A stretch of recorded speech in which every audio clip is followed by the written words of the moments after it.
Vadodara collector કચેરીમાં SIR પ્રતિક્રિયાને લઈને કોંગ્રેસ પક્ષ દ્વારા ઉગ્ર રજૂઆત કરવામાં આવી। વડોદરા ખાતે આજે કલેક્ટર કચેરીમાં એસઆઈઆર પ્રક્રિયાને લઈને કોંગ્રેસ પક્ષ દ્વારા ઉગ્ર રજૂઆત કરવામાં આવી।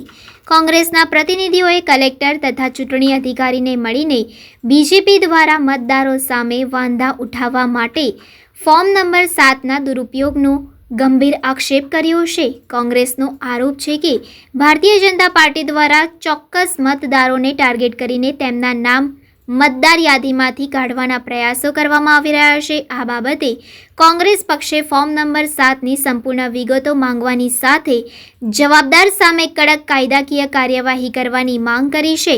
કલેક્ટરને આવેદન આપ્યા બાદ કોંગ્રેસના હોદ્દેદારો અને કાર્યકર્તાઓએ ઉગ્ર આંદોલન શરૂ કર્યું હતું, જે બાદ પોલીસે પરિસ્થિતિ કાબૂમાં લેવા કોંગ્રેસના અનેક કાર્યકર્તાઓ તથા હોદ્દેદારોની ધરપકડ કરી હતી। એસઆઈઆરની પ્રક્રિયામાં કોંગ્રેસ પાર્ટીએ અને વડોદરા શહેરના બધા નગરજનોને પૂરેપૂરો સાથ સહકાર આપ્યો છે।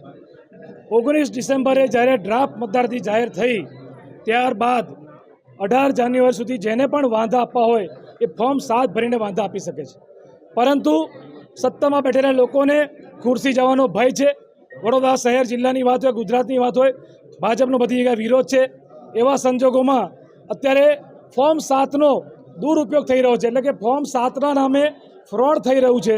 અને 18 જાન્યુઆરી જ્યારે લાસ્ટ ડેટ હતી, 15 જાન્યુઆરી સુધી અમે તપાસ કરી, નહીવત વાંધા લેવામાં આવ્યા હતા, પરંતુ 16, 17, 18 જાન્યુઆરી 3 દિવસમાં બંચના બંચ આવ્યા છે જિલ્લા ચૂંટણી અધિકારીની ઓફિસમાં, વિધાનસભા વાઇઝ ઢગલો બંચ, અને ભાજપના મોટા મોટા નેતાઓએ એમાં સહીઓ કરી છે અને ખોટા વાંધા લીધા છે।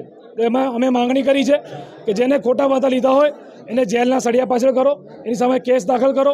બીજી વાત કે ચૂંટણી પ્રક્રિયા પર વડોદરા અને ગુજરાતની પ્રજાને વિશ્વાસ બેસે એવું કામ થવું જોઈએ। અત્યાર સુધી એસઆઈઆરમાં પૂરેપૂરો સાથ સહકાર આપ્યો, પરંતુ હવે જે 12 દિવસ વધાર્યા છે, હમણાં 3 દિવસમાં જ આ લોકોને જે સત્તામાં બેઠા છે ચોક્કસ પાર્ટીના લોકો, એમને પર્ટિક્યુલર ટાર્ગેટ આપવામાં આવ્યું છે। અને આ તો એવું થઈ ગયું કે આજે હું અહીંથી બેઠા વડોદરાના કોઈ ધારાસભ્ય કે વડોદરાના કોઈ બીજા નેતા કે કોઈના નામે હું વાંધો લઈ લઉં અને ખોટો વાંધો લઈ લઉં તો પણ આ લોકો જો મંજૂર કરે તો એ વાત ચલાવી લેવામાં નહીં આવે। ખોટા વાંધા રજૂ કરવાની સામે પોલીસ કેસ થવો જોઈએ।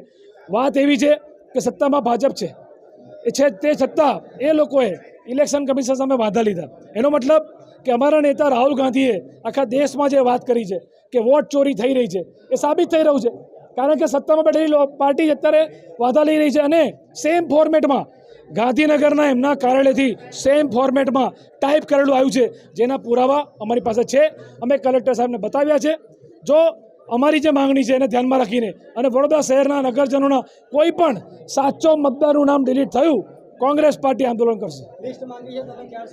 અમે એવું કીધું છે કે અમને 10 વિધાનસભાની જે પણ વાંધા લીધેલા ફોર્મ 7 ભરેલા છે એની વિગત અમને આપો, અમે અહીં બહાર બેઠા છે।